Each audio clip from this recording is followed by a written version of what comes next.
Hello viewers, আজকের recipe কাঁচা আম পুড়িয়ে আইসক্রিম রেসিপি। তো এই কাঁচা আম পুড়িয়ে আইসক্রিম রেসিপিটা করার জন্য দেখো ফার্স্টে আমি এখানে 5 থেকে 6 পিস মতন ছোটো ছোটো আম নিয়ে নিয়েছি। মানে এখানে বলতে পারো 600 থেকে 700 গ্রাম মতন আম রয়েছে। তো এখানে দেখো আমগুলো আমি খুব ভালো করে কিন্তু ধুয়ে নিয়েছি, আর বোটাগুলো কিন্তু আমি কেটে বাদ দিয়ে দিয়েছি।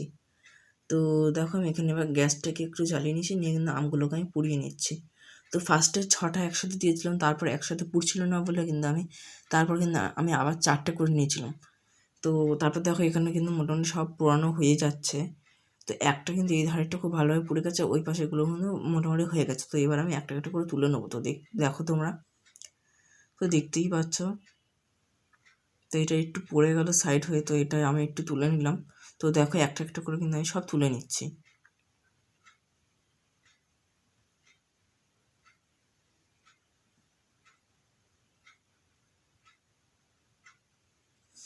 তো দেখতেই পাচ্ছে যে আমার কিন্তু এটা মোটামুটি একটু হয়ে গেছে, আর লাস্টে যেটা গ্যাসের উপর রয়েছে ওটা একটুখানি হওয়া ছিল বাকি। তো ওটাও করে নিয়ে তুলে নিয়েছি, আর এখানে এই 3টা আমি করে নিলাম। তো আমার ভিডিওগুলো তোমাদের যদি একটু ভালো লেগে থাকে তাহলে একটু লাইক কমেন্ট শেয়ার করো, চ্যানেলটাকে সাবস্ক্রাইব করতে ভুলো না। তো আমার অনেকেই কমেন্ট করছে। তো আমি শর্ট ভিডিও আমি যেহেতু ছাড়ছি না এখন, তার জন্য আমি নাম বলতে পারছি না। তো আমি এখানে বলে দিচ্ছি, চন্দনা মণ্ডল বলেছে যে তোমার ভিডিও আমার খুব ভালো লাগে। তারপর হচ্ছে আর একজন বলেছে যে পীযূষ মণ্ডল, যে দাদা তোমার ভিডিও খুব ভালো লাগছে আমার। তো তোমাদের সবাইকে থ্যাংক ইউ। তো আরও অনেকের নাম বলেছে, তো আমার আপাতত মনে পড়ছে না। তো আরেকজন বলছে লাবণী দিদি, যে বলছে যে তোমার ভিডিও আমি প্রত্যেক দিন দেখি, তুমি যখন যা ভিডিও ছাড়ো তো আমার খুব ভালো লাগে তোমার ভিডিও দেখতে।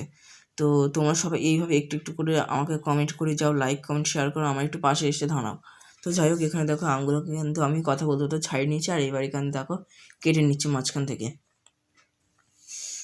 তো দেখতেই পাচ্ছ, দেখো আমি এখানে কেটে নিচ্ছি আমগুলোকে মাঝখান থেকে কেটে নিয়েছি, নিয়ে কিন্তু আমি এই দানাগুলোকে এবার কিন্তু কেটে আমি ফেলে দিচ্ছি মাঝখান থেকে। তো দেখো দানাগুলোকে আমি ফেলে দিচ্ছি, আর এই প্লেটের মধ্যে আমি কিন্তু তুলে নিচ্ছি, তোমাদের একটু দেখিয়ে দিলাম।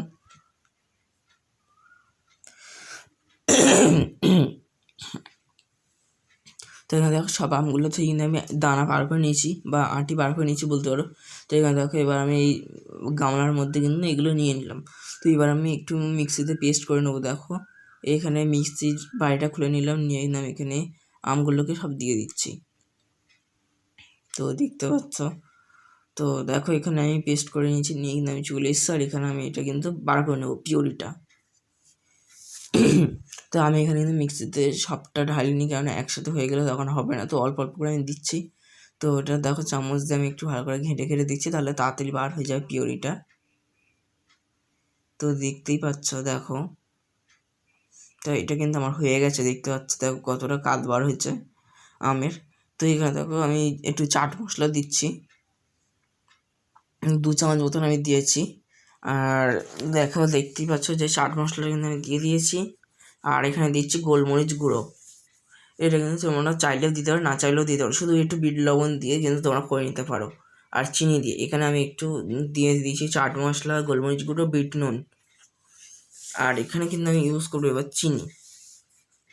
তো এখানে দেখো আমি একটা গ্লাস নিচে মাপ করে এই গ্লাসের 1 কাপ বা 1 গ্লাস বলতে পারো আমি চিনি দিয়ে দিয়েছি, আর একটু সামান্য পরিমাণ জল দিয়েছি। তো চিনিটা তারপরে আমি একটু টেস্ট করে দেখেছিলাম যে একটু কম মনে হচ্ছে, তো আমি আর 2 চামচ মতন দিয়েছি, দিলে কিন্তু আমার হয়ে গেছে। আমগুলো যেহেতু খুব একটা টক ছিল না, তার জন্য আমার কিন্তু হয়ে গেছে। আর এখানে দেখো পুরো পিউরিটা কিন্তু খুবই সুন্দর হয়েছে, আর আমি এটা টেস্ট করে দেখে নিলাম যে ঠিক আছে কিনা। তো এখনই বুঝতে পারলাম যে একটু মিষ্টিটা কম হয়েছে, তো আমি এখানে একটুখানি চিনি অ্যাড করলাম। তো সেই ক্লিপগুলো আমি তুলিনি। তো যাই হোক, এখানে এবার গামলার মধ্যে আমি ঢেলে নিচ্ছি। দেখো এটা কিন্তু আমি আবার গামলার মধ্যে ঢেলে নিচ্ছি, নিয়ে কিন্তু আমি এবার এই যে আইসক্রিম বানানোর যে মোল্ডগুলো হয় সেই মোল্ডে কিন্তু আমি ঢেলে দিচ্ছি। তো দেখতেই পাচ্ছ তোমরা যে দেখো আমি একটু হাতা দিয়ে তুলে নিয়ে কিন্তু আমি একটু করে অল্প অল্প করে কিন্তু দিয়ে দিচ্ছি। আর এখানে কিন্তু তোমরা চাইলে এই যে ব্যাটারটা, এই ব্যাটারের মধ্যে কিন্তু একটু তোমরা চাইলে জলে ইউজ করতে পারো। আমি এখানে কিন্তু জল ইউজ করিনি, মিক্সিতে চিনি দেওয়ার সময় যেটুকুনি জল ইউজ করছি ওইটুকুনিতেই কিন্তু আমার মোটামুটি হয়ে গেছে। তো এখানে দেখো সবগুলো কিন্তু আমি ভর্তি করে নিচ্ছি, নিয়ে কিন্তু আমি ফ্রিজে ঢুকিয়ে দিচ্ছিলাম। তো দেখো, তো দেখতেই পাচ্ছ দেখো একটা একটা করে কিন্তু আমি ফ্রিজের মধ্যে তুলে নিচ্ছি। তো দেখো এই ডিপ ফ্রিজে কিন্তু আমি তুলে দিলাম। এবার এখানে থাকবে মিনিমাম ওই 8 ঘন্টা মতন, 8 থেকে 10 ঘন্টা বা তোমরা 5 ঘন্টা রাখলেও রাখতে পারো। আমি এখানে 8 ঘন্টা মতো রেখেছিলাম। তো দেখো এখানে এবার আমি বার করে নিচ্ছি, আর আমি এটা কিন্তু থালার মধ্যে তুলে নিয়েছিলাম, সেটা কিন্তু আমি ক্লিপটা তুলিনি। তো এখানে দেখো পুরো কিন্তু জমে গেছে, দেখে বোঝা যাচ্ছে। আর এই যে কত সুন্দর কিন্তু লাগছে, কালারিং ফুল হয়েছে। তো যাই হোক এখানে দেখো এবার আমি একটা একটা করে তুলে কিন্তু সবাই খেয়ে নিচ্ছে, আর আমার লাস্টের দিকে গিয়ে মনে পড়ছে যে আমার ক্লিপটা তোলা হয়নি। তো এখানে দেখো একটা একটা করে তুলে তোমাদের দেখিয়ে দিচ্ছিলাম। তো আরেকটা মোল কিন্তু শেষ হয়ে গেছে। তো আজকে ভিডিও এইটুকুনি।